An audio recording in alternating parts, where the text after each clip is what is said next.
alle mensen van de VHP in Nikeri, van NPS, van SPA. Als ja, jij komt niet van Timbuktu. Zijn ze op hun post of zijn ze niet op hun post?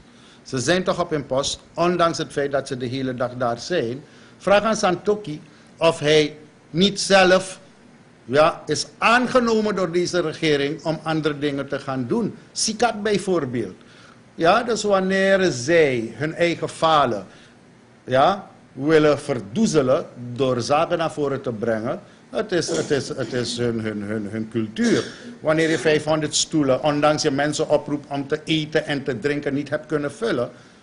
Dat hebben wij niet gezegd dat je mensen niet daar moet brengen. Maar in ieder geval, hun dagen zijn geteld, landelijk. Ze weten het en ik heb het 1 keer al gezegd.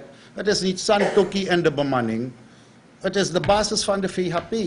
Als Sabhapati Jagannath Lakshman, de grote leider van de partij, deze partij niet bij elkaar heeft kunnen houden. Denk je dat Santokhi het gaat kunnen doen? Hun denken, hun attitude, dat moet veranderd worden. Ik volg hem op een plaatselijke televisie. En hij denkt dat de mensen in Nikeri gek zijn.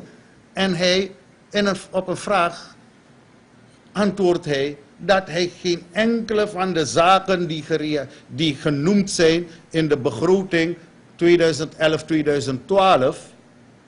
zijn gerealiseerd. Die beunhaas van Santokhi weet niet eens dat die begroting nog in behandeling is en nog niet is aangenomen. Kan je voorstellen, zo'n koe van zondag.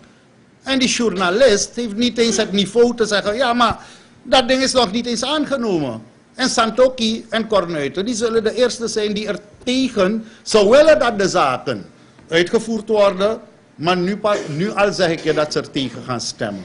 Dat zijn de mensen die zich nationalisten noemen, et cetera, et cetera. Laten ze hun muziek maken en dansen op hun eigen tonen. Maar ik kan u zeggen, hun dagen zijn geteld.